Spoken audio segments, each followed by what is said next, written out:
Welcome to RDG 505, The Psychology of Reading. I'm Dr. Amy Murdoch. In this lecture, I will go over the course description, course objectives, talk about the key content in this course, and go over the activities and assignments that you will have in this class. This is the first class in our Reading Science program, and as such, we kind of think of it as a welcome to Reading Science and welcome to Mount St. Joseph University. I know that some of you have not been in school in a while, and so may be a little anxious about getting back into the swing of doing assignments and readings and so forth. Please, if you have any questions, reach out to me. I'm happy to help. This class will follow a similar format of all of our courses in the Reading Science program. So once you finish this class, the hope is that you feel very comfortable with using Blackboard and just the look and feel of how we will do our Reading Science program. From this course description, you can see that we will be discussing what is involved in skilled reading, reading development, and reading disability. As part of this course, we will provide an overview of the structure of our written language and what our instruction must look like for children to most efficiently learn to read and comprehend what they read. The topics in this class lay the foundation for future classes, where we will go into greater depth on how to teach the different elements of reading and writing. In this class, we start off by discussing what the science of reading is. We will review the evolution of reading in humans, outline our history of using research to guide practice, and discuss how we can better prepare teachers to teach reading based on the science of reading for the future. We discuss the role cognitive and neuropsychology has played in understanding how the brain processes reading information, how reading develops, reading disability, and what effective reading instruction looks like. Key objectives of this course are to understand these contributions, be introduced to the key models of reading that are used throughout the program, stage theory, the simple view of reading, the four-part processor model, and to overview the areas of instruction that need to be addressed in effective reading instruction. This is an accelerated 7-week course. Please note due dates in the course calendar. You can find this on Blackboard, on the blue navigation bar, and in the syllabus. The online syllabi are very comprehensive. It outlines all 7 weeks. We start with 2 weeks open, and then each week I open in the next week. So you will always have the ability to work a little ahead 1 week, but not get too far ahead. However, you can see exactly what is coming in the detailed syllabus. This is the same in all of our reading science courses. Please read all of the policies and procedures in the syllabus. Late assignments will have a penalty, 1 letter grade for each day late, unless prior approval is received from the professor. We understand that busy educators do have things come up, and so if you need a little grace on a due date, be sure to contact your professor.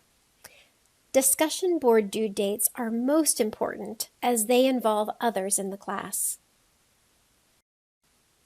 There are 3 texts required in this course. The first is the APA Publication Manual. This text outlines APA style, which is required in the program, and also discusses format and process for publishing research. This is the only class where we will read the manual, but APA style is required across all of our courses, and so is an important reference across the program as you cite sources and create a reference page. We will begin this first week by reviewing APA style. I know many of you are very skilled at using APA already, but we have found for most a brief review is helpful as you begin a graduate program. APA has just published its newest edition in 2020 and has some changes from the 6th edition. Please make sure you have the 7th edition. The second text is the 3rd edition of Speech to Print by Dr. Louisa Moats. This text is an extremely important text, packed full of information. In this class, we provide an overview of this text and get into some of the chapters at a very beginning level. It is a book that provides the reader with a depth of knowledge on the structure and function of language.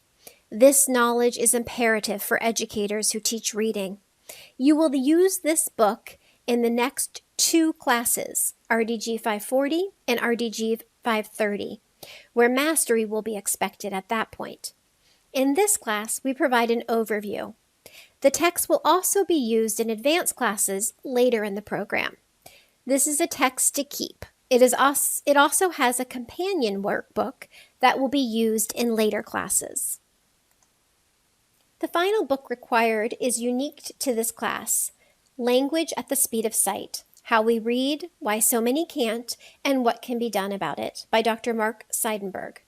Dr. Seidenberg is a cognitive neuroscientist, and his book explores many topics germane to this class: evolution of reading in humans, the disconnect between science and education, the reading brain, and how to support children with dyslexia. We will use this book throughout the course. In addition to these 3 texts, there are a number of articles and readings that you will read. All of the articles and readings can be found on Blackboard. There are 5 different types of assignments in this class: guided notes, parts 1, 2, and 3, activities, weekly discussion boards, 4 quizzes, and then a project, examining a reading program.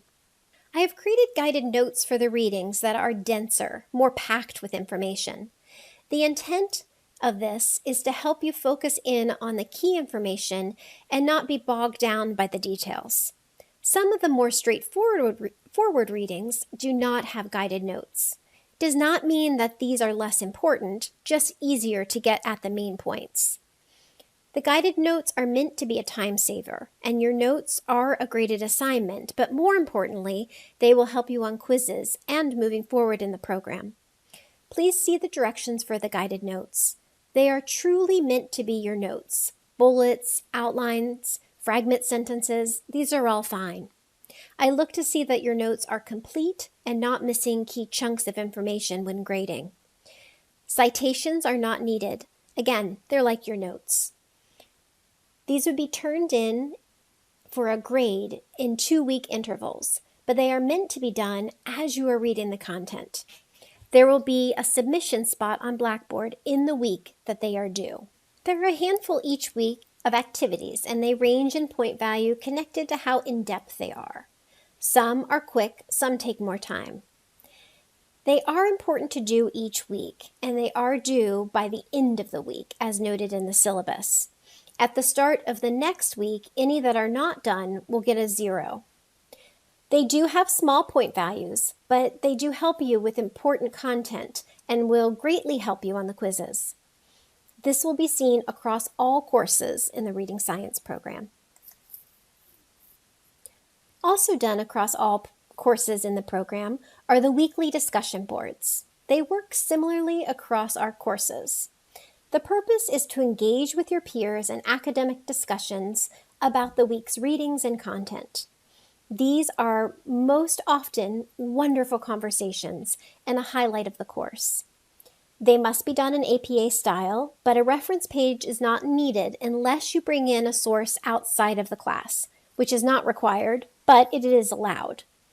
In this class, initial posts are going to be due on Thursday, with responses due on Sundays. Please note the word count. It is okay to go over, but don't go under. I never take off for going over the word count, but in sensitivity to others in your group, do try to be concise. In this class, there are 4 quizzes spread across the course. These are non-cumulative and open notes, but do not use content outside the course. That is prohibited and can get you in trouble. This is where strong guided notes and completion of activities comes in handy. In this class, we have 1 project due near the end of the course. This is not a huge project. It is actually quite easy after you have the content in weeks 1 through 5. Please do not try to do this assignment before completing week 5. The project involves using a review tool to examine one instructional program. For example, teaching phonics curriculum of a reading program. The review tool is introduced in week 3, and the project is more fully described after that tool is described.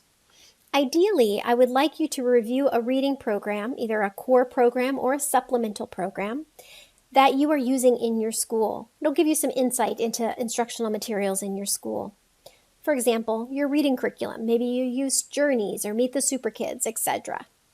Or a supplemental program that you use in your school. For example, really great reading companies Blast or Read Naturally or 6-Minute Solution. If you do not have access to a reading program, please reach out to me and I can send you something to review. There is time built into week 7 for you to do this assignment, but you do need to make sure you have a program to review so you're ready to go at that time. Remember, if you're looking at your comprehensive core program, you're not going to review your whole program, just a portion of it. Every time you log on to Blackboard, it is important to check your announcements. These are also sent to your MSJ email. At the start of the week, an announcement is made to provide an overview of the week and highlight things that are due that week. It sometimes includes important tips for the week. Other announcements across the week are made to point out things of note, sometimes a great question that was posed to the professor that would be nice for the whole, or to provide feedback to the group as a whole, or to note something important in the course. Please make sure to check the feedback on the discussion boards, the quizzes, and other assignments. Even when you get full points, comments can be helpful to review. To contact me, please use my MSJ email, MSJ phone, or my cell phone. If I don't respond in 24 hours, please do reach out again. I try my very best to be responsive to students, but sometimes things do get lost in a busy day. I will apply the same courtesy to you. I look forward to working with you in this course.